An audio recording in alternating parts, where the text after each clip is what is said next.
Ask one more question, Sure, because I want you all to have a chance. And I'm going to ask it of Julie. So Julie, I wondered if this would be a good moment to ask you to clarify what you had in mind when you said that men should be put in camps.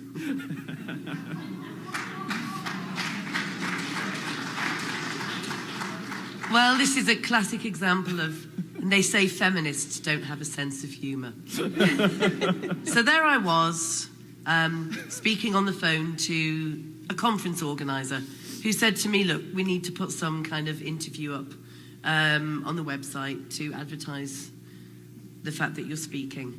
And she asked me a few things about, you know, what do I think the problem is with men and violence and the like.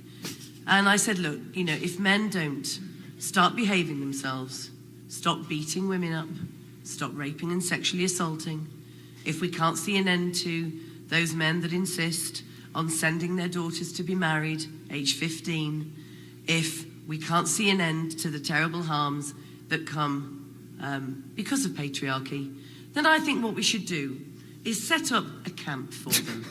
And I had in my mind some kind of benign holiday camp, but with a fence around, so enclosed. And I said very clearly, because I'm a kind feminist, that they could have things like quad bikes and white vans. Archery on Wednesday afternoons. You know? Yeah, and the lefties could have bicycles, you know. And because they'd all be in there. I mean, you couldn't just pick the bad men out, because men lie about that they're nice and things. Anyway, there's always a crime you've committed, even if it's a thought crime, isn't there? So put them all in and give them lots of things to do. They can play contact sports. They can't have porn, obviously. They can't have the internet, for obvious reason. But they can have television, although it will all be feminist television that they'll be viewing. And I said, the thing is that lots of women love men. I mean, there are men I love. But some women actually like having sex with men. And I had this in mind, because I'm a kind feminist, that these women could go in and take their sons out for the day, or the women could take their boyfriends out for a good shagging, and sisters could go and talk to their brothers, and, you know, but they could then take them back like a library book. So they'd have to be returned by a particular time.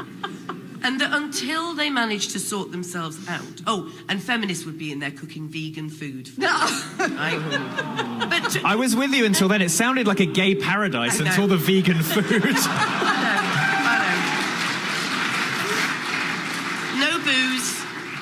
No booze, obviously. Oh, so, you know, I can see now that it wasn't fun. You know, I can see that it wasn't going to be great. But until they sorted themselves out. Anyway, within minutes of this going up, all the men's rights groups, all of my enemies, anyone with access to YouTube, anyone with his spermy little hands, you know, deciding to do his own little, you know, selfie video. That's misandry for anyone paying attention. Had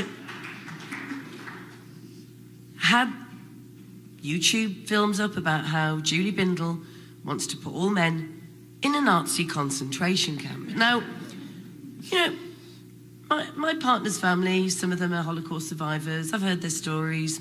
I know quite a lot about anti-Semitism and the like. And I figured that I didn't realise that in Auschwitz and Dachau that they had quad bikes and that they could be taken out for the day and be cooked healthy vegetarian and vegan food. So I figured that they'd exaggerated very slightly. And then, of course, I remembered that I'm always compared to Hitler. It's never some mid-range dictator. You know, it's never one of those that get forgotten. I mean, Pol Pot never gets a word in. You know, Mugabe, it's always Hitler. And so there was a great kind of women's symbol within a swastika. And Julie Bindel wants to put men in Nazi concentration camps. You've identified a class you want to put in camps. It's a wonder people could compare you to Hitler. You know, the point is that, as I say, you know, I agree that the veganism is a human rights violation. But aside from that...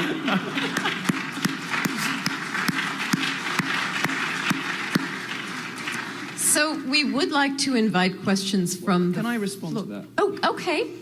Just to defend Julie. Yes. I'd like to defend her. First of all, like I said, get rid of the vegan shit, and I am in. I'm in. What bike or white van? Yeah, no, well, I think if there's I think if there's a sex that deserves to be put in camps, I think women would be happier on their own. But I want to defend you, and you said the word humorless. If I'd said something like that, people would have laughed it off. The fact that Julie said it and got a lot of nonsense, I think, shows how the modern feminist movement, and in some cases the modern men's rights movement, when they are at their worst, the best ones are great, but some of them, just like feminists, can be awful. Do indulge in this incredible, deliberate, disingenuous humorlessness. Now, when Julie told that story, I think pretty much everybody in here laughed because there was something in there to find that was humorous, but she was also sort of trying to tell her truth or a truth through humor. So just so she's not the only person who has been horrendously bigoted via comedy, I'll tell you my idea. And my idea, well, it's not really my idea because Ann Coulter said this, my idea is that we should remove the vote from women. Now, I'll tell you why. Women vote terribly. They vote really badly. They don't even vote in their own best interests. The parties in Europe that are welcoming in the Islamo-fascists you hate so much, the parties who are welcoming in genuine patriarchies, cultures that do create mass rapes of the kind that have not been seen in Europe since the 1400s, these are left-wing parties overwhelmingly voted into government by women. Those left-wing parties, when they're in power, when they leave, they always seem to report that things are worse for women than when they started. Well, maybe it's time for conservatives to have a go. Milo, there's one problem with your idea, if I may. Yeah, sure. My men won't have the vote. They'll be in the camps. I see. Oh, you're one step ahead of me. We're going to be an autocracy. We're going to be a dictatorship. Women always vote for big government, except they don't want to pay for it because it's men who pay more in taxation. They always vote for more services, but they never want to pay in. I thought men didn't earn more than women. How are they paying? Well, they pay more in tax. They always want to indulge themselves on the public teat. Women overwhelmingly work in the public sector, whereas men don't. Men overwhelmingly work for themselves. Women are much more likely statistically to work for somebody else. They don't want to put in, but they like to take out. So they vote for terrible policies, and they vote for governments that promise them the world. They vote for progressive governments who just want to do cash giveaways. They vote terribly, and they don't even vote in their own interests. They vote for parties that believe in bringing in 1.2 million Syrian refugees who immediately start rape sprees. So for the sake of women, I would like to reverse suffrage. To protect women from their own bad choices, I would like to remove the... There we go, now we've both done it. So.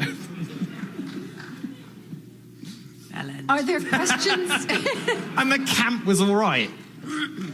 Are there questions?